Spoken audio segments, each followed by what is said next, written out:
Mega 157లో ఒకప్పటి star heroine, ఒకప్పుడు భార్యగా, ఇప్పుడు చెల్లిగా, విలన్గా ఓ యంగ్ హీరో. మరి ఆ విషయాలేంటో ఈ వీడియోలో తెలుసుకుందాం.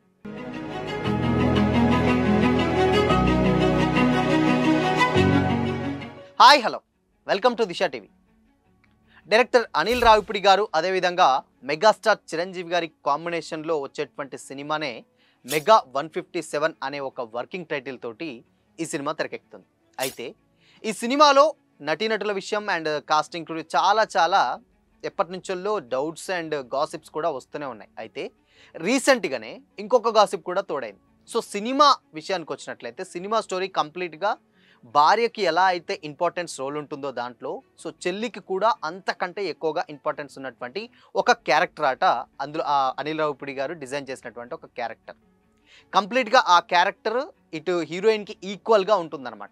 సో మరి అలాంటి క్యారెక్టర్ని ఎవరు చేస్తే బాగుంటుంది అని కూడా చాలా అప్రోచ్మెంట్స్ అయితే అవ్వారట. బట్ అవి ఎప్పటికీ కూడా అంటే కొన్ని కాంబినేషన్స్ ఉంటాయి, అవి వర్కౌట్ అవ్వవు. సో కాబట్టి ఇప్పుడు సీనియర్ హీరోయిన్స్ ఎవరైతే ఉన్నారో వాళ్ళ సైడ్ వెళ్తారు. అంటే బోలాశంకర్ మనం చూసాం, బోలాశంకర్లో కీర్తి సురేష్ గారిని పెట్టారు, బట్ అది వర్కౌట్ అవ్వలేదు. కాకపోతే మరి అదే జోనరా అంటే అది కాదు, ఇది వేరే అయినా కానీ మరి హీరోయిన్స్ విషయంలో డెఫినెట్గా చేంజెస్ అయితే చేస్తున్నట్లయితే తెలుస్తుంది. మనకు తెలుసు అనిల్ రావిపూడి గారు ఎంత కేర్ తీసుకుంటారో ఆర్టిస్టుల విషయంలో. సో కాబట్టి ఆయన నమ్ముతారు ఫస్ట్, అంటే అది వర్కౌట్ అవుతుందా లేదని చూసుకున్న తర్వాతనే వాళ్ళని కన్ఫర్మ్ చేసుకుంటారు. అండ్ ఇన్ఫ్యాక్ట్ ఒకవేళ ఆ క్యారెక్టర్కి ఎవరైతే సెట్ అవుతారో వాళ్ళని ఎలా అయినా ఒప్పిస్తారు అనిల్ గారు. దానికి పర్ఫెక్ట్ ఎగ్జాంపులే సరిలేరు నీకెవర్లో విజయశాంతి గారిని తీసుకోవడం.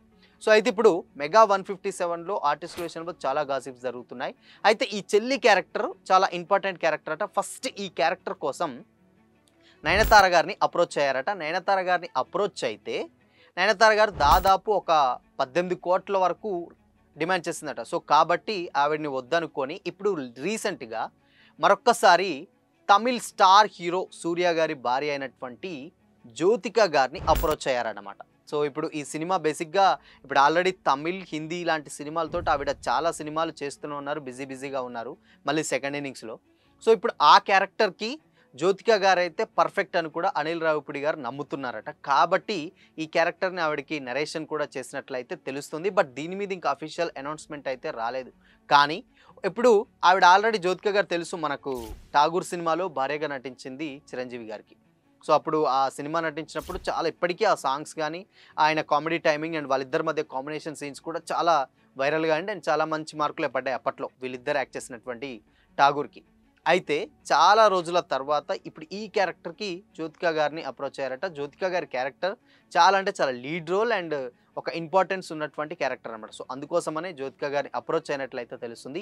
బట్ దీని మీద అఫీషియల్ అనౌన్స్మెంట్ అయితే రాలేదు. బట్ ఎప్పటి నుంచో ఆర్టిస్టుల విషయంలో చాలా రూమర్స్ అయితే వినిపిస్తూనే ఉన్నాయి. అండ్ విలన్గా మనకు తెలుసు యంగ్ హీరో కార్తికేయ గారిని కూడా అప్రోచ్ అయినట్లు తెలుస్తుంది. ఆయన కూడా ఆల్మోస్ట్ కన్ఫర్మ్ అనే రేంజ్లో అయితే టాక్ నడుస్తుంది.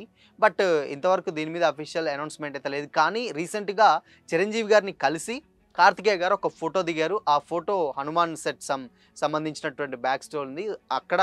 సో డ్రీమ్ నిజమైంది అనే ఒక క్యాప్షన్ ఆయన ఏదో పెట్టారు. మేబీ అందుకోసమనే మెగా 157లో విలన్, అంటే విలన్ కూడా డెఫినెట్గా ఈ సినిమాలో కామెడీ పండించేటువంటి క్యారెక్టర్ అనమాట. మరి ఆ క్యారెక్టర్ కార్తికేయ అయితే చాలా బాగా న్యాయం చేస్తారని అనిల్ గారికి అనిపించిందట. సో కాబట్టి ఆ క్యారెక్టర్ని కార్తికేయ గారికి చెప్పినట్టు అండ్ ఆయన కూడా గ్రీన్ సిగ్నల్ ఇచ్చినట్లయితే, ఇక తెలుసు కదా చిరంజీవి గారు అంటే ఆయనకు చాలా ఇష్టం, ఆయన చూసే ఇన్స్పిరేషన్గా ఇండస్ట్రీకి వచ్చారు. కాబట్టి ఇక ఆబ్వియస్లీ కథ వినకుండానే నేను చేసేస్తానని చెప్పారట. సో చూడాలి మరి. ఇన్ఫ్యాక్ట్ ఇప్పుడు ఇక జ్యోతిక గారి విషయానికి వచ్చినట్లయితే ఠాగూర్లో చేశారు. అండ్ జ్యోతిక గారు ముగ్గురు సిస్టర్స్ మనందరికీ తెలిసిందే, నగ్మా గారు, రోషిని గారు అండ్ జ్యోతిక గారు. సో నగ్మా గారితో తెలుసు, ముగ్గురు మనగాళ్ళు, ఘరానా మొగుడు, రిక్షావోల్ లాంటి సినిమాలు చేశారు. అండ్ ఇక్కడ జ్యోతిక గారితో ఠాగూర్ లాంటి సినిమా చేశారు. అండ్ రోషిని గారితో, రోషిని ఎవరన్నా డౌట్ రావచ్చు మనకు, రోషిని గారు అంటే మాస్టర్ సినిమా హీరోయిన్ అనమాట. సో కాబట్టి ముగ్గురు ఓన్ సిస్టర్స్ తోటి చిరంజీవి గారు ముగ్గురు హీరోయిన్లుగా చేశారు. సో సిస్టర్స్ తోటి ఏకంగా హీరోగా చేసినటువంటి ఏకైక హీరో ఎవరన్నా ఉన్నారంటే అది మెగాస్టార్ చిరంజీవి గారు అనమాట. సో కాబట్టి ఇక నయనతార గారి విషయానికి వచ్చినట్లయితే సైరాలో ఆవిడ భార్య క్యారెక్టర్ చేసింది, దాని తర్వాత గాడ్ ఫాదర్లో సిస్టర్ క్యారెక్టర్ చేసింది. బట్ ఓకే, కొంతవరకు ఆడింది. బట్ కాకపోతే మరి జ్యోతిక గారు ఇక్కడ చిరంజీవి గారికి చెల్లెలిగా చేస్తారా లేదా అనేది ఇక్కడ ఒక పెద్ద క్వశ్చన్ మార్క్ అనమాట. ఎందుకంటే ఆబ్వియస్లీ కొంతమంది క్యారెక్టర్ ఇంపార్టెన్స్ని బట్టి చేస్తారు. అండ్ జ్యోతిక గారి సెలక్షన్స్ కూడా చాలా సెలెక్టివ్గా ఉంటుంది. మరి ఆ క్యారెక్టర్‌కి ఇంపార్టెన్స్ ఉంటే తప్పితే చేయరు. సో, మరి అప్పుడు భార్యగా నటించినామా, ఇప్పుడు చెల్లిగా నటిస్తుంది అన్న కామెంట్స్ అయితే వినిపిస్తా ఉన్నాయి.